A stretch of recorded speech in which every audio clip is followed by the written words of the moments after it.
अच्छा जी बेटा, N X-ray tube ये हमने बना दी। अब इसके अंदर होता है ये कि सबसे पहले इलेक्ट्रॉन जनरेट करते हैं। इलेक्ट्रॉन जनरेट करने के लिए हमारे पास एक मेटल का कैथोड होता है। तो बेटा इसको हम लेबल करेंगे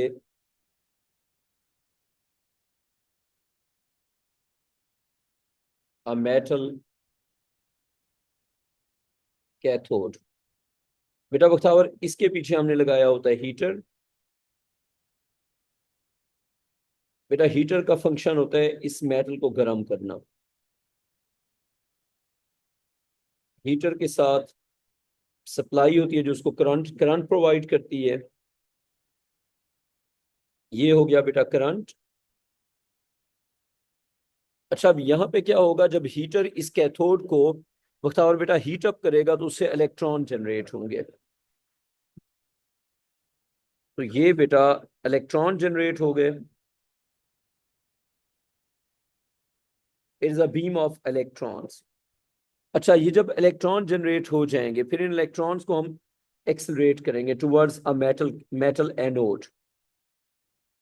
बेसिकली यहाँ पे एक पॉजिटिव इलेक्ट्रोड होगा जो कि बेटा जिंक का बना होता है।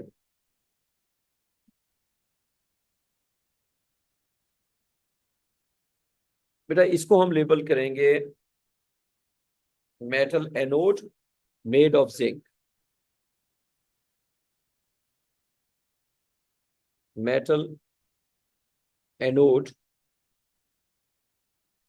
मेटल एनोड मेड ऑफ,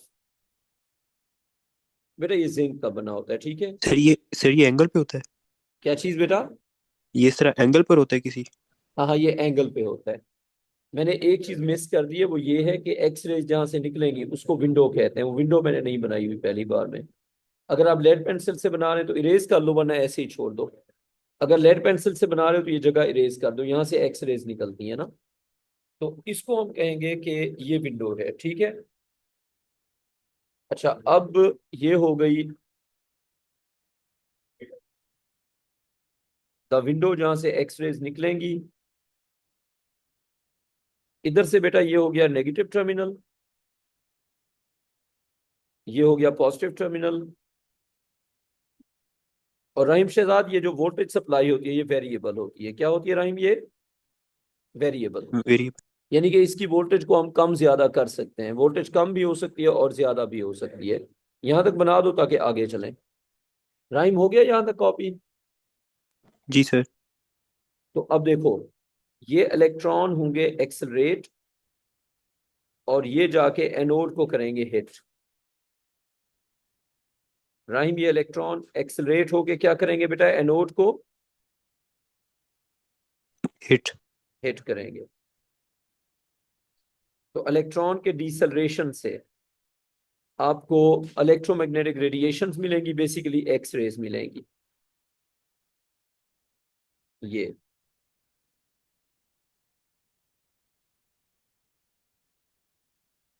तो राइम ये आपको मिल रही है क्या? X raise. बख्तावर आपको एक बेसिक आइडिया समझ आ गया बेटा? जी सर। तो ये हमने स्ट्रक्चर बना दिया है एन एक्स रे ट्यूब। और इसकी लेबलिंग आपके पेपर में आ सकती है, लेबल करना आ सकता है एक्स रे ट्यूब। और बेटा ये जो बनी हुई है ना ये चीज, ये है एक्सलरेटिंग वोल्टेज। क्या है बख्तावर बेटा ये?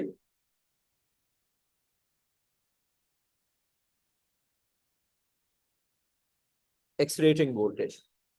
बेटा ये है एक्सलरेटिंग वोल्टेज, ठीक है। तो यहाँ पे ये जो इलेक्ट्रॉन्स हैं ये जाके हिट करेंगे एनोड को और उससे जनरेट होंगी एक्स रेज। अब अगर हम इसका सारा प्रोसेस स्टेप बाय स्टेप लिखते हैं तो हम इसको यूं लेके चलेंगे। अयाना बेटा आपने कॉपी कर लिया? Yes sir. ठीक है बेटा, अब इसके चलते हैं आगे।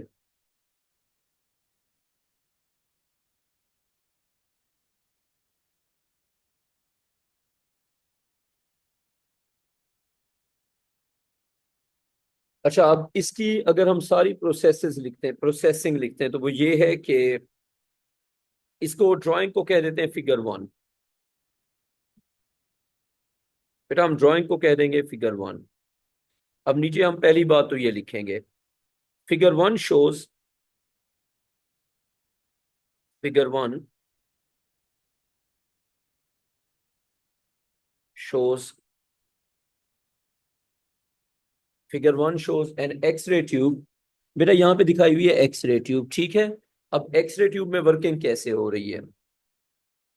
First of all, first of all, हाँ साइम, साइम यार टाइम पे ज्वाइन किया करो, लेट ना हुआ करो यार बेटा।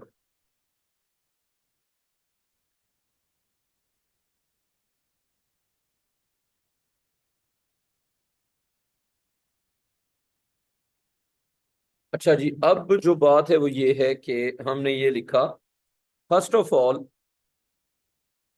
First of all an electron beam. और बेटा इलेक्ट्रॉन बीम हमने जनरेट की है ना, और प्रोसेस का नाम क्या है? N electron beam is generated, is generated by dash. Ayana बेटा अब इस डैश के ऊपर हमने प्रोसेस का नाम लिखना है। तो बेटा क्या प्रोसेस है, किस प्रोसेस से जनरेट हो रहे हैं? अयाना बेटा बताएं। अयाना बेटा अगर आप प्रोसेस का नाम बता दें। नहीं नहीं Muiz, sir annihilation photoelectric effect. ना। बख्तावर आप बताएं। जब किसी चीज को हीट करके इलेक्ट्रॉन जनरेट करते हैं उसको कहते हैं थर्मियोनिक। Thermionic emission. हाँ क्या कहते हैं उसको? Thermionic emission. तो एक्सरे ट्यूब के अंदर इलेक्ट्रॉन बनते हैं through a process called thermionic emission. लेकिन हीट किस तरह किया जा रहा है, किधर हो रही है हीटर, हीटिंग? Heater, heater. ये मेटल कैथोड के पीछे हीटर लगाया हुआ है ना, ये जो कॉयल है ये हीटर है, ठीक है। सही है सर। ये हीटर का फ्लेमेंट है ना, ये इस कैथोड को गर्म करेगा।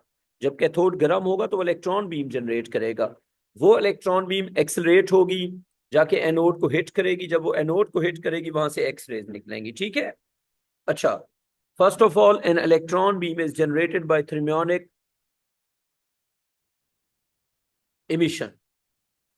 राहिम शहजाद समझ आ गई बात? जी सर। तो बेटा इलेक्ट्रॉन बीम किस प्रोसेस से जनरेट हुई है? Through thermionic emission. अब आते हैं जी अगली बात पे। तो electron beam is generated through thermionic emission. उसके बाद जो अगली बात है वो ये है कि the electron beam is accelerated, the electron beam is accelerated by is accelerated by an accelerating is accelerated by an accelerating voltage। तो राहिम उसको हम करते हैं एक्सलेट, और एक्सलेट किसके थ्रू करते हैं? एक्सलेटिंग वोल्टेज से। अली सारिम पूछो यार। आपने कहाँ से स्टार्ट किया है? यार लेट ना आया करो ना, है यहाँ से मैं की स्टार्ट। उठा, मुझे लगा होएगी नहीं, आपने 2 दिन से नहीं दी थी।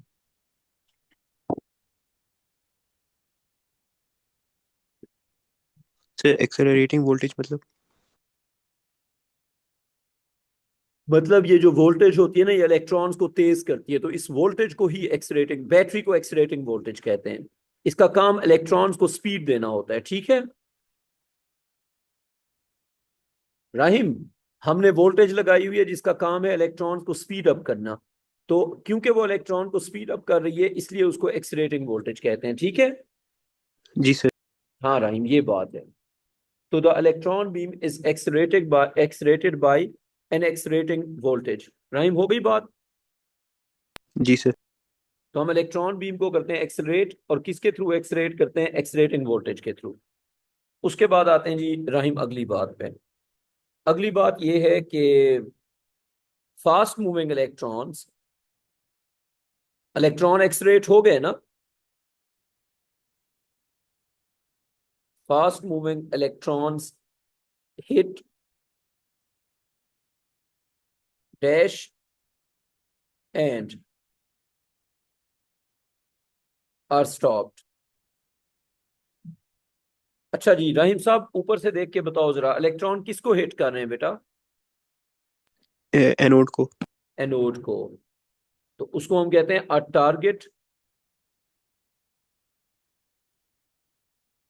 Target metal anode. ठीक है, a target metal anode and are being stopped, and are stop. Electron रोक रहे हैं। अब अगली बात, इलेक्ट्रॉन का डिसलरेशन जो है, deceleration of electrons,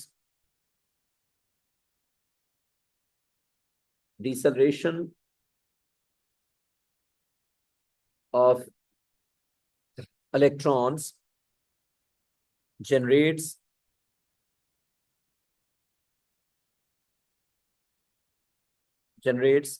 high frequency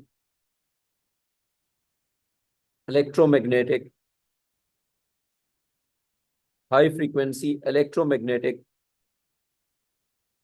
radiations called X-rays। Rahim Shahzad समझ आ गई? जी सर। ठीक है राहिम, यहां तक कॉपी कर लो। सर हम लोगों ने कल पढ़ा था कि फोटॉन्स रिलीज होते हैं, हाँ जी बिल्कुल ठीक है। तो यहाँ पर एक्सरेज। हाँ तो एक्सरेज फोटॉन्स ही है ना, उन्हीं फोटॉन्स को एक्सरेज कहते हैं। अच्छा राहिम, मैंने स्कूल के ग्रुप में एक मैसेज करना है, मुझे सिर्फ 10 सेकंड दे दो।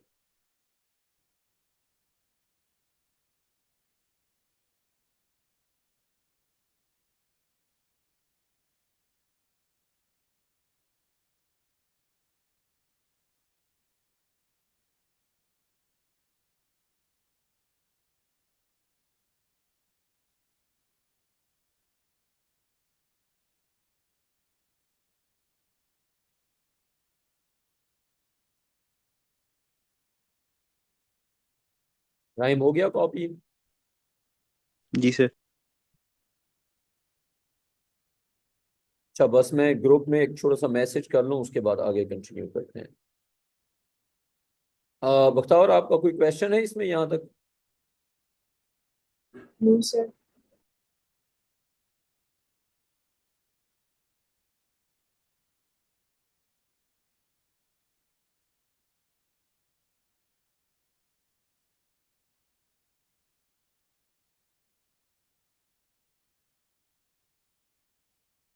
अच्छा जी, अब हाई फ्रीक्वेंसी इलेक्ट्रोमैग्नेटिक रेडिएशन बनती है, उनको हम क्या कहते हैं? एक्स रेज कहते हैं। अब यहां तक तो बात समझ आ गई। बख्तावर देखें, सबसे पहले हीटर, कैथोड को गर्म किया, हीट किया, थर्मियोनिक इमिशन हुई, इलेक्ट्रॉन की बीम बनी। उस इलेक्ट्रॉन बीम को हमने एक्सरेट किया।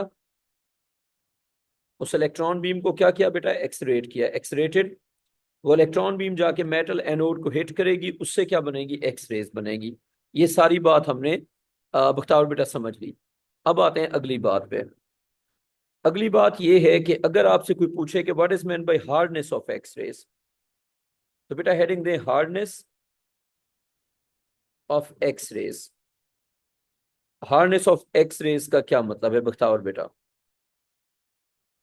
बेटा हार्डनेस का मतलब होता है कि कितना पेनिट्रेटिंग है, इनकी पेनिट्रेटिंग पावर। तो हम इसको यूं लिख सकते हैं कि penetrating power,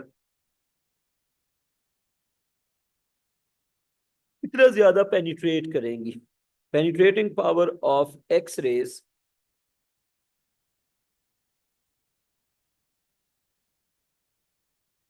is called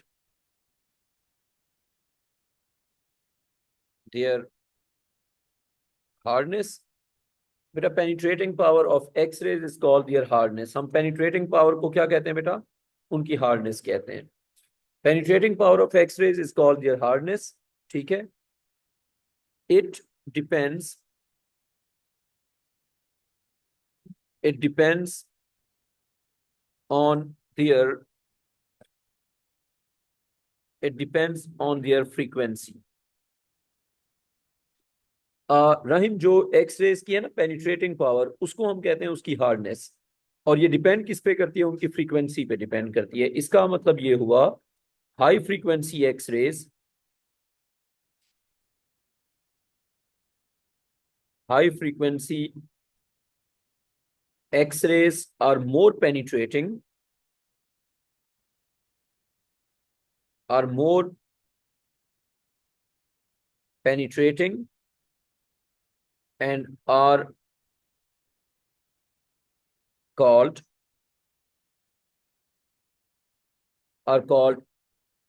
harder X-rays, are called harder X-rays. Rahim समझ आ गई बात? जी सर। अच्छा, they are called harder X-rays. तो जो हाई फ्रीक्वेंसी एक्सरेज हैं वो ज्यादा पेनिट्रेटिंग होंगी और उन्हीं को हम कहेंगे हार्डर एक्सरेज। अच्छा, अब अगली हेडिंग लिखो, लिखो कंट्रोलिंग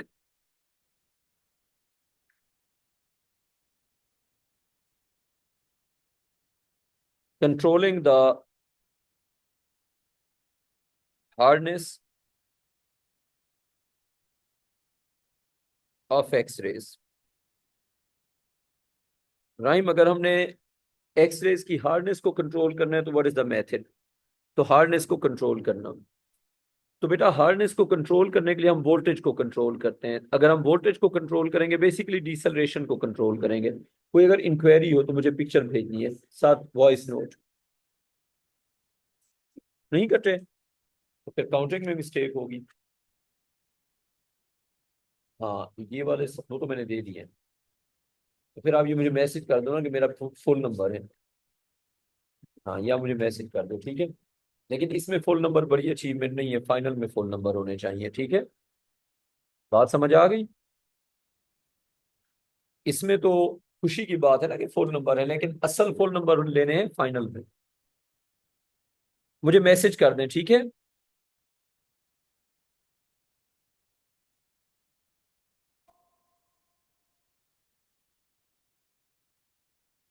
अच्छा Rahim, controlling the hardness of X rays, बेटा लिख दिया। Controlling the hardness of X rays लिखो। पेनिट्रेटिंग पावर, बख्तावर हम पेनिट्रेटिंग पावर को ही हार्डनेस कहते हैं। Penetrating power also called hardness of X-rays depends on their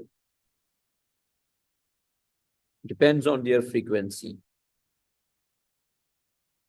Penetrating power, hardness of X-rays depends on their frequency.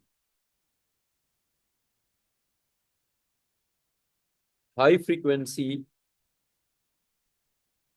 X-rays will be more penetrating. लेकिन बख्तावर अब इनको generate कैसे करेंगे? इनको जनरेट करने के लिए हमें डिसलरेशन को बढ़ाना पड़ेगा। राहिम, क्या करना पड़ेगा हमें?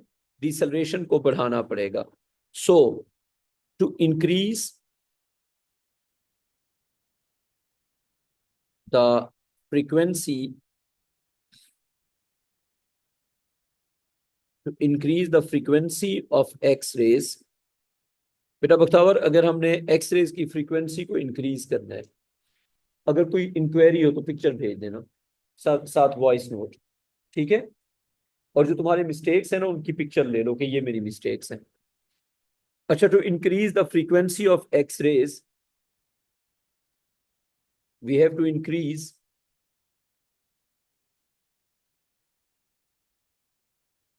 the deceleration.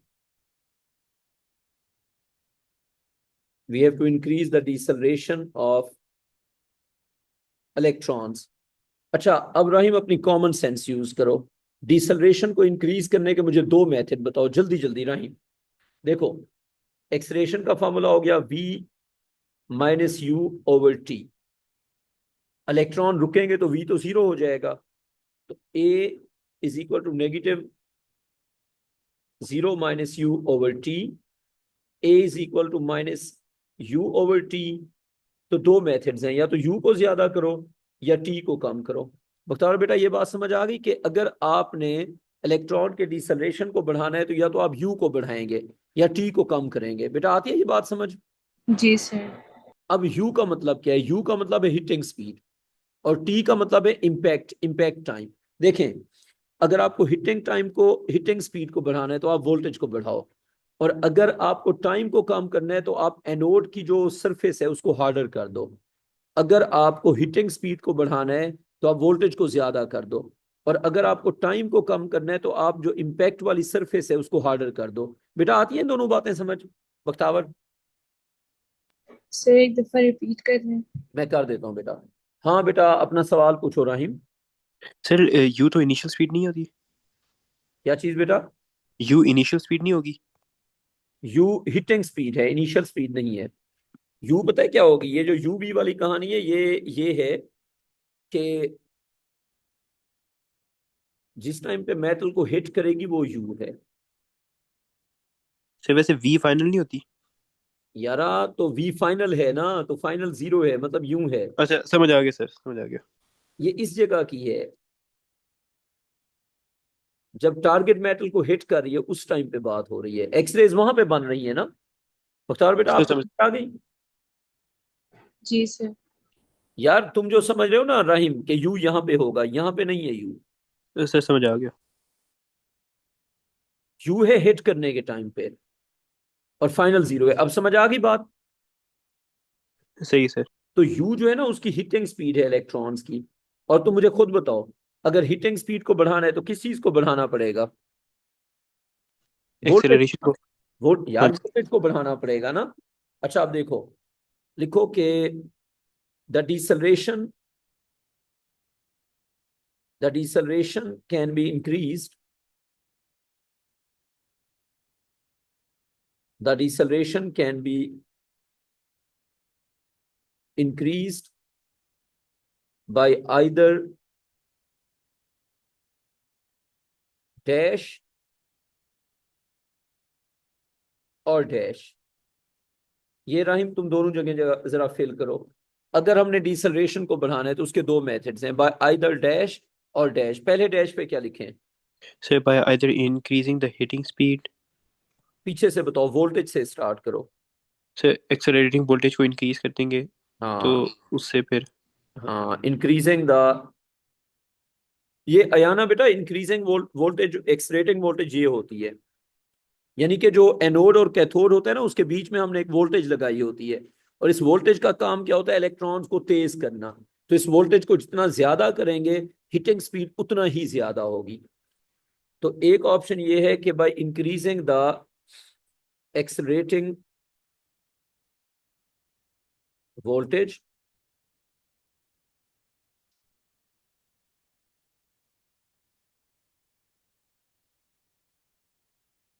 that will increase the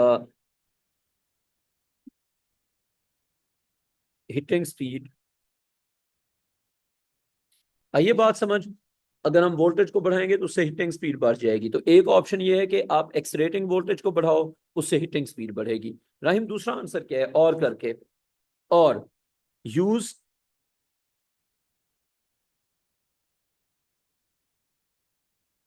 use the target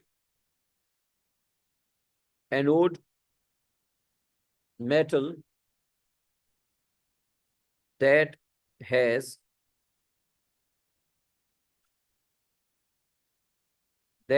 a harder surface। Rahim या फिर टारगेट एनोड मेटल वो वाली यूज करो जिसकी सरफेस क्या है? हार्डर। उससे क्या फायदा मिलेगा? सर टी छोटा हो जाएगा। हाँ, उससे टी छोटा हो जाएगा। सिर्फ एक second Rahim.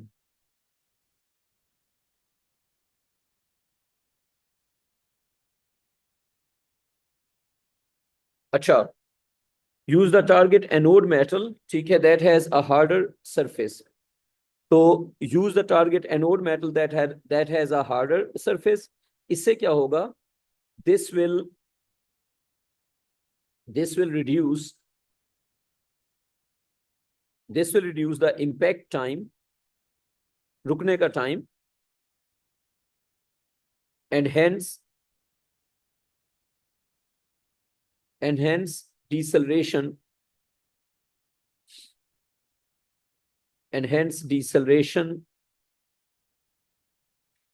will have a higher magnitude। हाँ बेटा राहिम, आ गई समझ? जी सर। तो हमने क्या बात की कि या तो आप वोल्टेज को बढ़ा दो, उससे स्पीड ज्यादा हो जाएगी, या टाइम को कम करने के लिए मेटल को क्या कर दो, जहां पे जाके टारगेट मेटल है, जो जहां पे जाके इलेक्ट्रॉन टक टक टक लगेंगे, उसको आप कर दो हार्डर, टाइम कम हो जाएगा, डिसलरेशन ज्यादा हो जाएगा। इन दोनों मेथड से हम फ्रीक्वेंसी को बढ़ा सकते हैं। राहिम क्लियर सारी बात? जी सर। ये बात हमने यहां तक समझ ली। यार मेरी बात सुनो, सारिम, जब तुम फोम के ऊपर पंच करते हो और जब तुम कंक्रीट के ऊपर पंच करते हो, तो तुम्हें फोर्स डिफरेंट मिलती है, बताओ क्यों? मैं रिपीट करता हूँ। मटेरियल डिफरेंट होता है। बेटा टाइम डिफरेंट होता है, और क्या डिफरेंट होता है? रुकने का टाइम डिफरेंट है ना। एक विकेट कीपर जब बॉल को कैच करता है, जैसे बैट बॉल खेल रहे हैं, एक विकेट कीपर या फुटबॉल में गोल कीपर जब बॉल को कैच करता है, तो अपने हाथों को स्टिल रखता है या पीछे ले जाता है? वो पीछे लेके जाता है। बचा क्यों ले जाता है पीछे? उससे क्या फायदा मिलता है? इम्पैक्ट टाइम बढ़ जाता है। जितना सरफेस हार्डर होती है उतना एब्रप्ट स्टॉप होता है, उतना इम्पैक्ट टाइम कम हो जाता है। समझिए ये बात? अच्छा ठीक है। जब तुम एनोड को हार्डर कर दोगे, तो जो रुकने का टाइम है वो कम हो जाएगा, टाइम कम होने से डिसलरेशन बढ़ जाएगा। सही है सारे? जी सर ठीक है, थैंक यू। सारे अब अगली बात लिखो, एक्सरे कैसे बनती है वो तो हमने डिस्कस कर लिया। एक क्वेश्चन लिखो,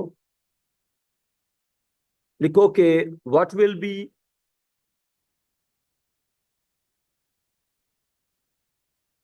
the effect, what will be the effect on the properties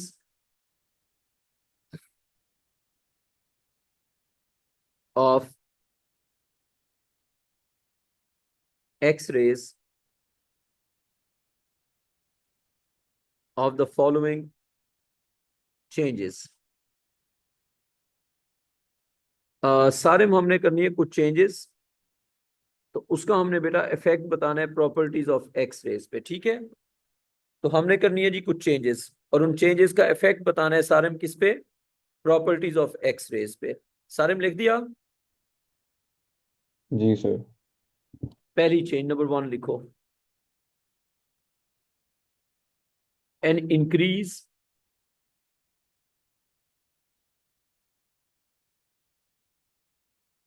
of heater current.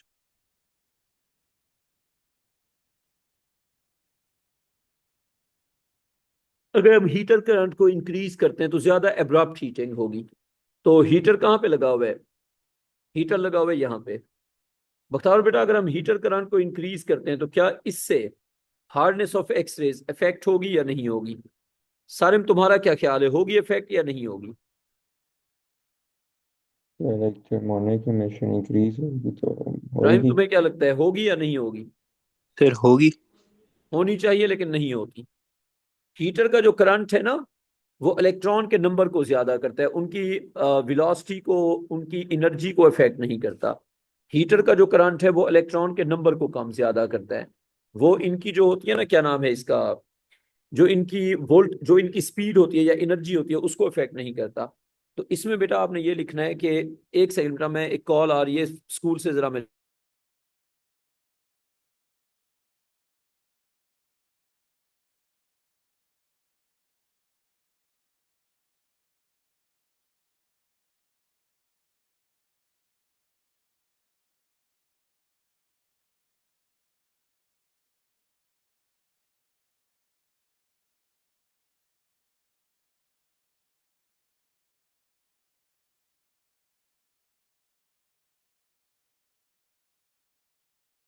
हाँ राहिम लिख लिया? अच्छा राहिम, हीटर करंट को ज्यादा करने से ना बेटा इलेक्ट्रॉन का जो नंबर है, सिर्फ वो इफेक्ट होता है, इलेक्ट्रॉन की एनर्जी इफेक्ट नहीं होती। तो इसमें पहली बात तो ये लिखो कि हीटर करंट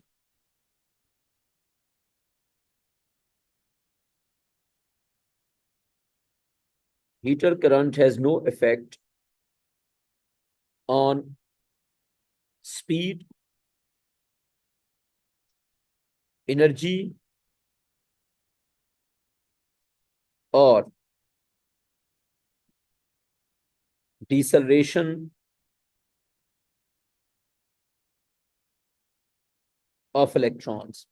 हाँ बेटा ये बात समझ सारे, हीटर का जो करंट है वो ना तो अफेक्ट करता है स्पीड को, ना एनर्जी को, ना इलेक्ट्रॉन्स के डिसलरेशन को। ठीक है बेटा? ठीक है सर। क्या चीज है? इसी में सारे पेपर इसी में नहीं नहीं, है सारा उसी में है। तुम्हारा पेपर कोई ले तो नहीं गया ना, तुम्हारा कोई दोस्त? हाँ तो अभी भी होगा फिर, क्योंकि मैंने तो पेपर इधर उधर नहीं किया, ये बच्चे ही देख रहे हैं।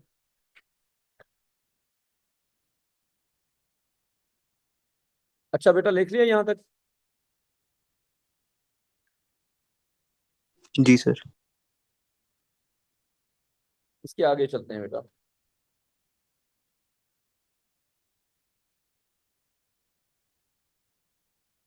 अच्छा अब देखो, हीटर करंट जो है, heater current has no effect on speed, energy और deceleration of electrons.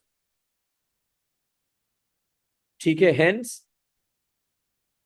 Hence a change of heater current, hence a change of heater current will not affect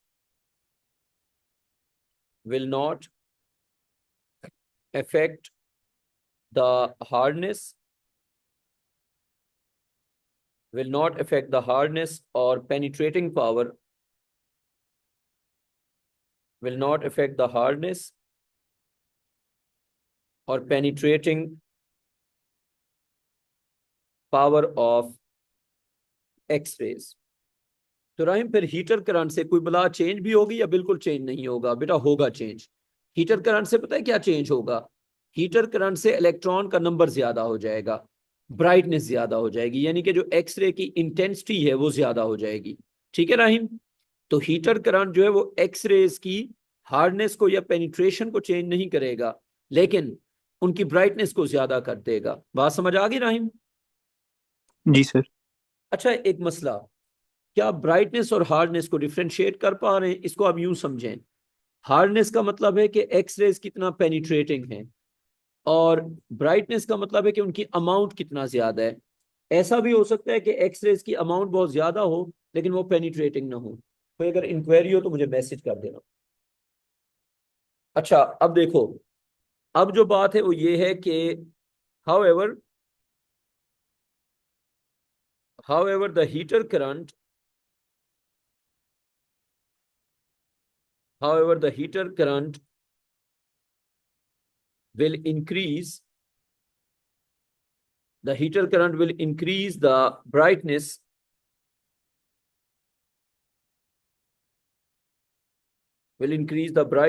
or intensity of generated x-rays as, इसकी वजह भी बतानी है ना, as an increase in heater current will increase the number of electrons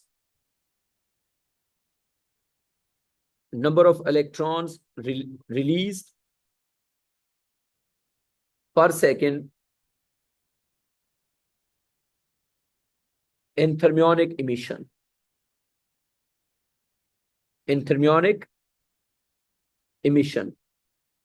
Rahim Shahzad कोई confusion है या बात समझ आ गई?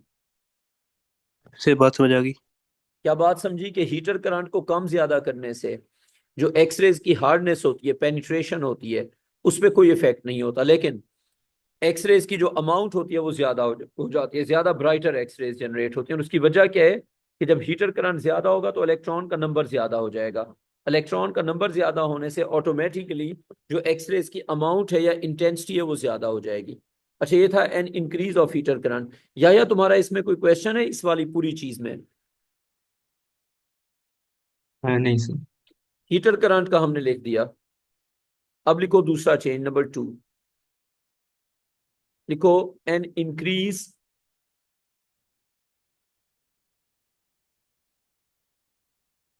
Of accelerating voltage. राइम इसका तुम बताओ जरा, एक्सेलरेटिंग वोल्टेज को इंक्रीज करने से एक्स रेज की प्रॉपर्टीज पे क्या इफेक्ट होगा बेटा? सर हार्डनेस बढ़ जाएगी। हार्डनेस बढ़ जाएगी, तो इसकी इसकी एक्सप्लेनेशन में क्या लिखेंगे? It will increase the heating speed, hence deceleration, and that will increase the range of frequencies of X-rays and will get more penetrating and harder X-rays. तो इसका हम लिखेंगे कि we will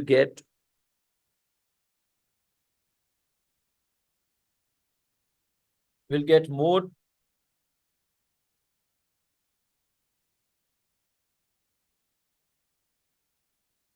हाँ रहीम लिख दिया। जी सर। तो वोल्टेज को बढ़ाने का ना एक तो इफेक्ट बताना है और उसके साथ एक्सप्लेनेशन भी देनी है, ठीक है? अच्छा, विल गेट मोर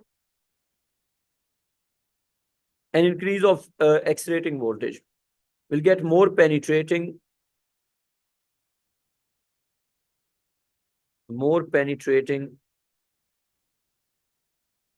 X-rays। वजह इसकी an increase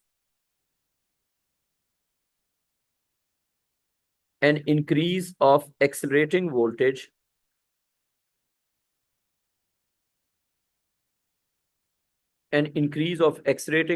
will increase the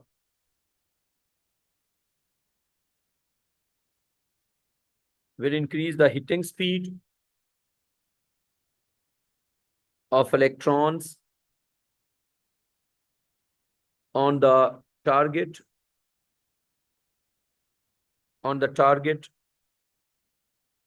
anode metal.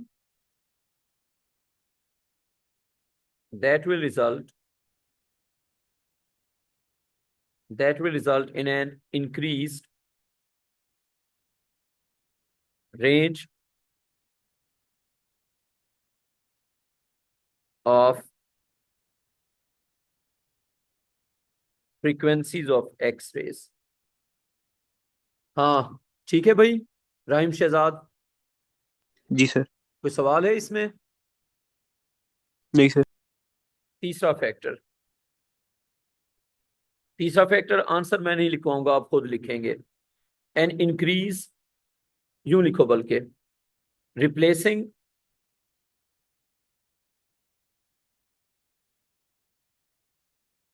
The target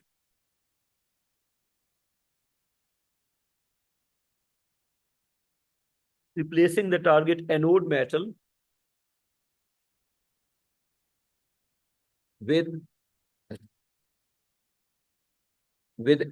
metal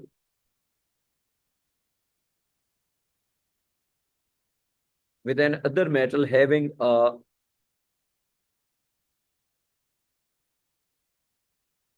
softer surface। हाँ बेटा, इसका आंसर बताओ जरा, या आप बता दो। अगर हम टारगेट एनोड मेटल को रिप्लेस कर दें एक और मेटल के साथ जिसकी सॉफ्टर सरफेस हो, तो या क्या इफेक्ट होगा इसका? फिर कोई इफेक्ट नहीं होना चाहिए। नहीं नहीं, इफेक्ट तो होगा। राहिम तुम बताओ। सर इम्पैक्ट टाइम जो है वो इंक्रीज हो जाएगा। हाँ, इम्पैक्ट टाइम इंक्रीज हो जाएगा। तो मुस्तफा खान, जब इम्पैक्ट टाइम इंक्रीज हो जाएगा तो उसका इफेक्ट क्या होगा बेटा? मुस्तफा बताओ। यानी कि इलेक्ट्रॉन के जो रुकने का टाइम है, डिसेलरेशन कम हो जाएगा। डिसलरेशन कम हो जाएगी। तो डिसलरेशन के कम होने से फ्रीक्वेंसी पे क्या इफेक्ट होगा मुस्तफा? सर डिक्रीज हो जाएगा। हाँ, या अब तुम्हें समझ आ गई कि इससे ये होगा कि जो रुकने का टाइम है वो ज्यादा हो जाएगा, इम्पैक्ट टाइम, तो उससे डिसलरेशन कम हो जाएगा, तो फ्रीक्वेंसी कम हो जाएगी। ठीक है या बेटा? जी sir. It will increase the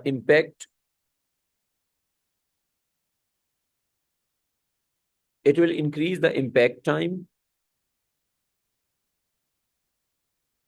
resulting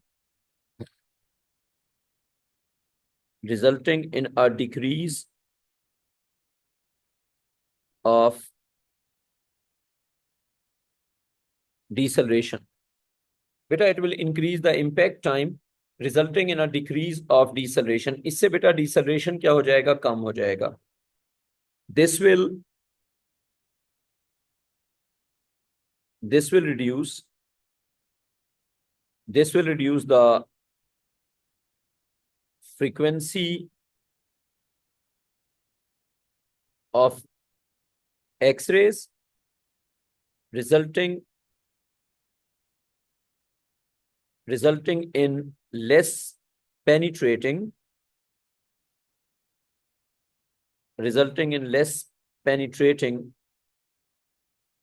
softer X-rays. Rahim, ऐसी एक्सरेज जिनकी पेनिट्रेशन कम होती है उनको बेटा कहते हैं सॉफ्टर एक्सरेज. ठीक है राहिम? जी सर. हाँ, तो अगर आप एनोड को रिप्लेस करते हैं एक और एनोड के साथ, यानी कि एनोड की मेटल को रिप्लेस कर देते हैं और उसकी जगह लगा देते हैं सॉफ्ट वाली मेटल, तो सॉफ्ट वाली मेटल का रिजल्ट क्या होगा कि उससे जो इम्पैक्ट टाइम है वो बढ़ जाएगा और उससे फ्रीक्वेंसी या डिसेलरेशन कम हो जाएगा. राहिम, कोई कंफ्यूजन है या समझ आ गई यहाँ तक? समझ आ गई सर. अब आगे चलते हैं. राहिम, सर, अगली है हाँ बेटा एक बताओ.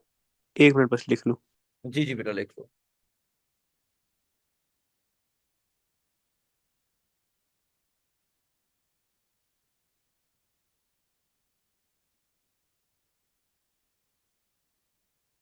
Okay sir.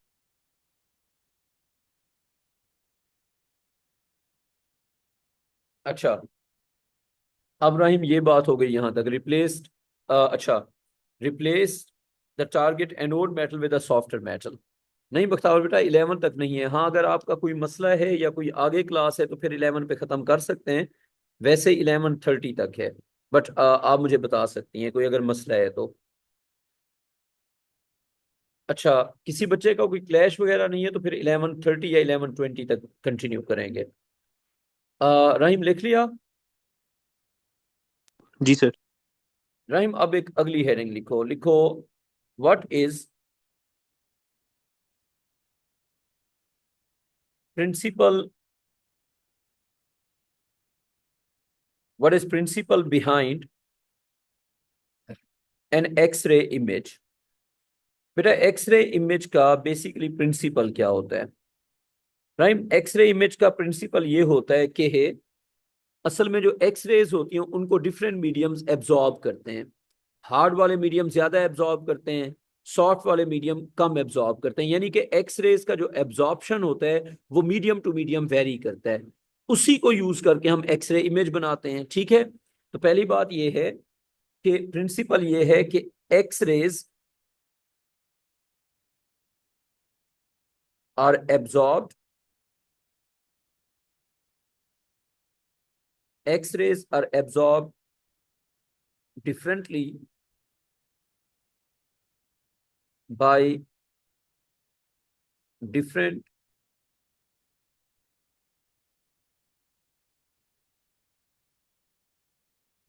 media. तो या बेटा एक्सरेज की जो एब्जॉर्प्शन होती है वो मीडियम टू मीडियम वेरी करती है. बहुत आसान जबान में, softer media like skin, blood, fat. अगर हम बात करते हैं सॉफ्ट मीडियम्स की, जैसे कि हम स्किन की बात करते हैं, ब्लड की बात करते हैं, फैट की बात करते हैं, हैव हैव लो एब्जॉर्प्शन,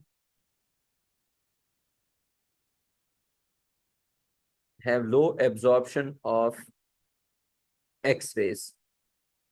तो राहिम, कोई मीडियम जितना सॉफ्ट होगा उतना वो एक्स-रेज को कम एब्जॉर्ब करेगा. राहिम, मैं जरा पंखा बंद कर लूं, मुझे पंखे की आवाज से इरिटेशन हो रहा है.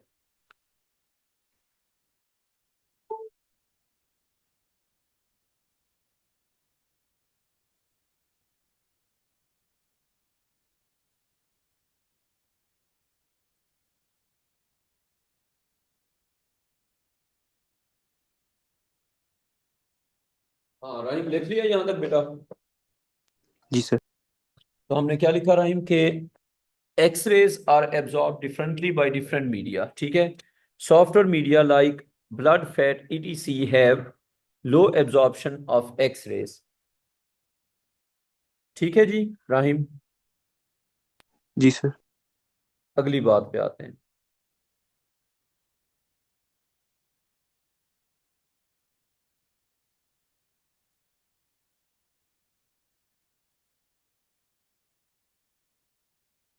अच्छा जी, अब लिखो harder media,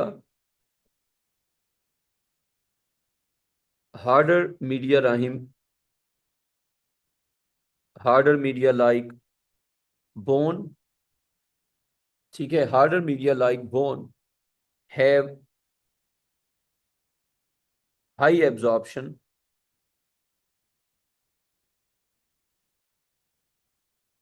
have high absorption of X-rays. This difference, this difference, this difference in absorption of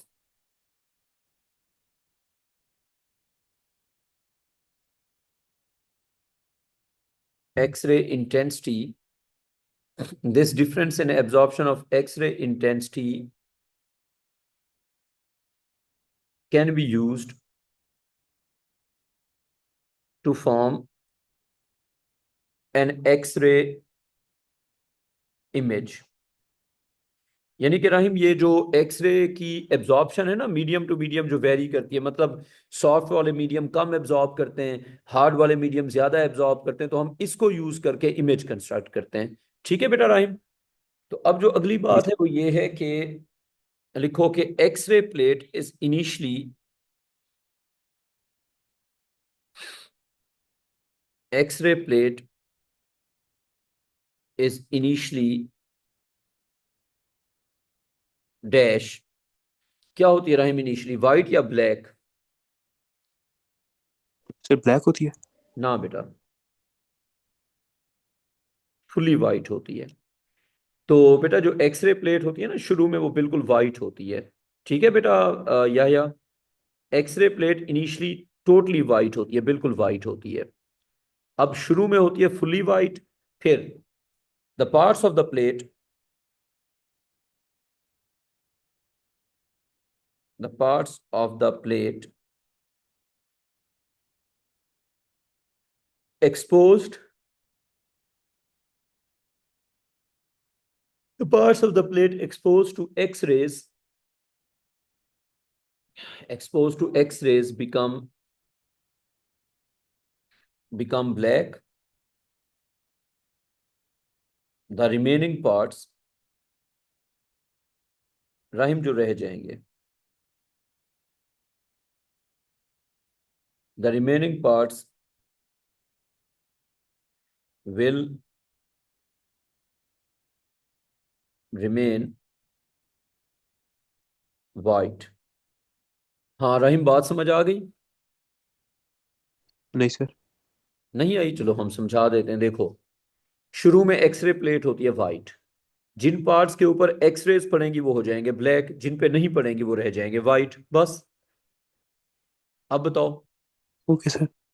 देखो सिंपल रखते हैं ना इसको, एक्सरे प्लेट बिल्कुल वाइट है शुरू में, जिन जगहों पे एक्सरे पड़ेगी वो जगह ब्लैक हो जाएंगी, जहां पे नहीं पड़ेगी वो वाइट रह जाएंगी। ठीक है, तो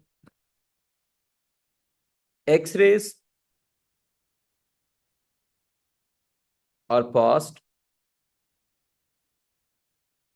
through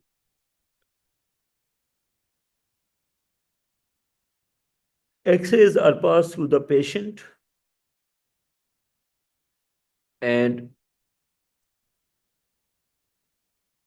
X-ray plate is kept behind the patient. तो बेटा जब आप एक्सरे इमेज करते हैं तो बंदे में से आप एक्सरेज को गुजारते हैं और उसके पीछे क्या रखते हैं, एक्सरे प्लेट रखते हैं। ठीक है राहिम? अच्छा, अब the parts of the plate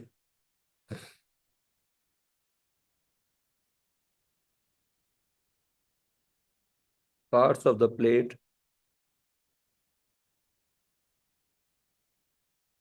behind the harder parts या harder tissues like bones are not exposed to X-rays. बेटा वो X-rays पे expose नहीं होते. Are not exposed to X-rays and they remain dash. हाँ राहिम बताओ.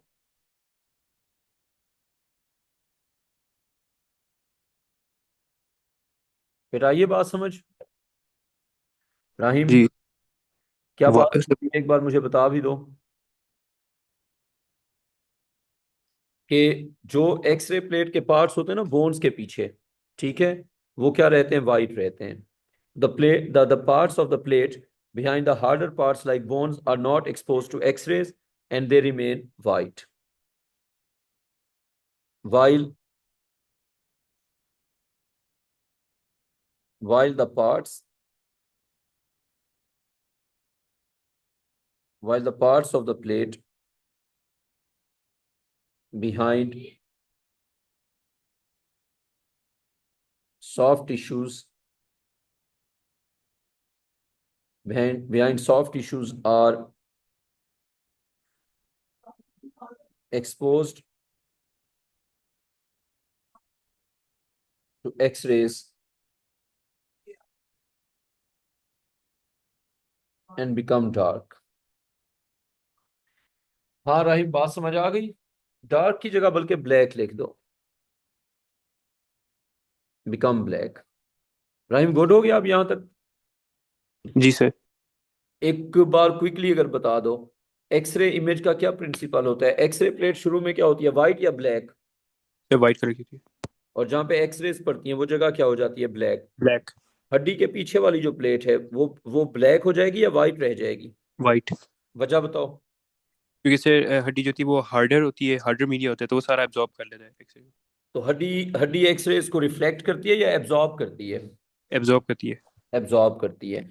एक्सरेज का रिफ्लेक्शन होता ही नहीं है, या तो एक्सरेज एब्जॉर्ब होती है या पास थ्रू करती है. अब राइम हेडिंग दो, अटेनुएशन ऑफ एक्सरेज.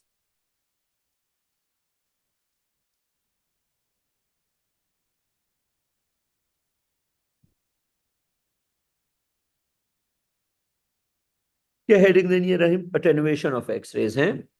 तो अटेनुएशन ऑफ एक्सरेज क्या होता है? लिखो, डिक्रीज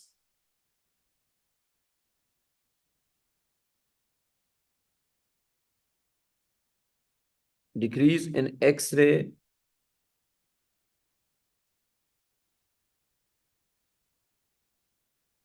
इंटेंसिटी. बेटा अटेनुएशन ऑफ एक्सरेज होता है decrease in X-ray intensity due to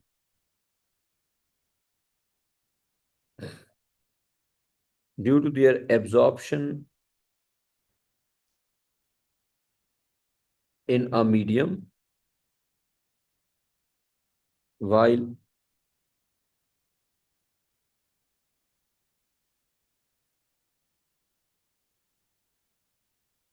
passing through it.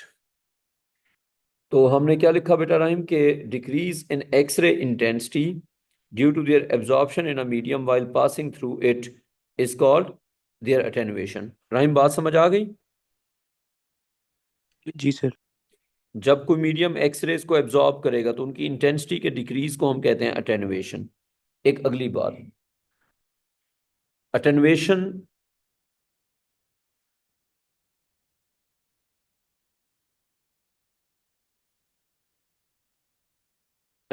of X-ray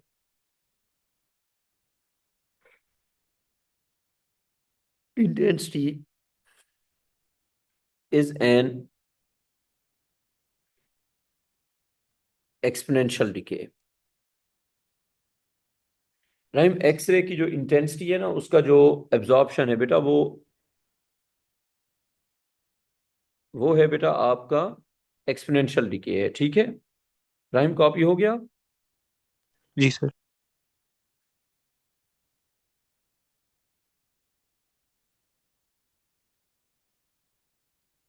rhyme exponential का मतलब क्या होता है? अगर आपसे पूछा जाए कि व्हाट इज एक्सपोनेंशियल डिके, बेटा एक्सपोनेंशियल डिके होता है, बख्तावर आपका कोई क्वेश्चन है इस वाली बात में कि अटेनुएशन जो है ये एक्सपोनेंशियल डिके होता है? अटेनुएशन का मतलब तो समझ आ गया ना, कि इंटेंसिटी का कम होना, ठीक है। अब एक्सपोनेंशियल डिके का क्या मतलब है?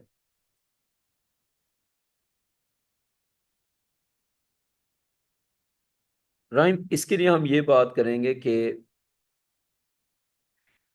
किसी मीडियम के ऊपर जो एक्सरे की इंटेंसिटी हम प्रोजेक्ट करते हैं,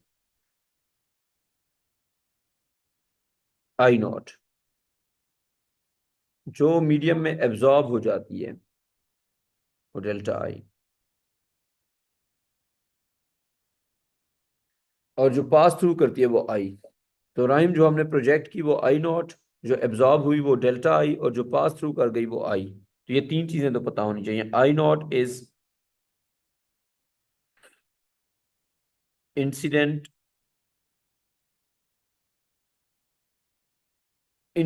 इनिशियल इंटेंसिटी। अच्छा, तो incident initial intensity is I naught.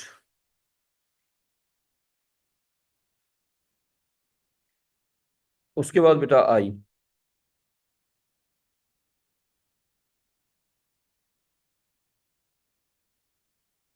उसके बाद राहिम आई। आई है वो वाली इंटेंसिटी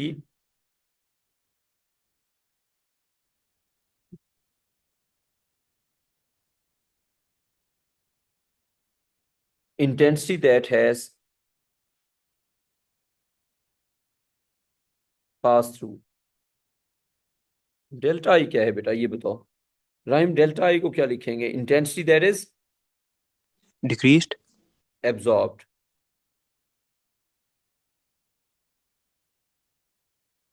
लिख दिया राइम यहां तक? जी सर। अच्छा बख्तावर बेटा, आज 11 तक खत्म कर लेंगे यार। आज असल में राहिम रात में सोया नहीं हूँ, पिछली रात मुझे रिजल्ट जमा कराने थे ना, तो आज 11 तक खत्म करेंगे। वैसे 11:30 तक क्लास चलाया करेंगे, बल्कि कल से ना मैंने दो क्लासें लेनी है ताकि क्लैश का मसला ना आए। एक 9 to 10, और एक फिर मैं लूंगा 10:20 से 11:30, ताकि बच्चों का क्लैश ना आए। ठीक है राहिम? जी सर।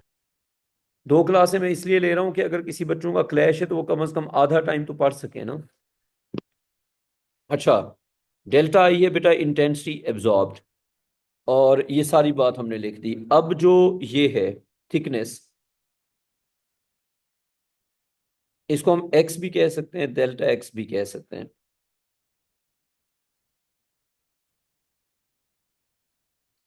इस थिकनेस, तो राहिम इधर देखो, अगर हम करते हैं delta I over delta x, तो हम इसको कहेंगे इंटेंसिटी एब्जॉर्ब, और डेल्टा एक्स का मतलब है थिकनेस, तो हम इसको रिफाइन करेंगे intensity of X raise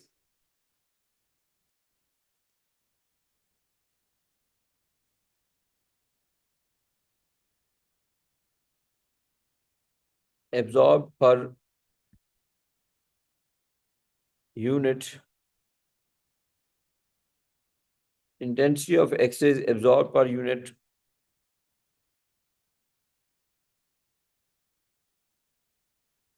unit thickness. ये हो गया Raim delta I over delta x. राइम यहां से आगे फिर इंशाल्लाह कल कंटिन्यू करते हैं, ठीक है? आज यहां तक बस खत्म कर रहे हैं। डन राहिम? जी सर।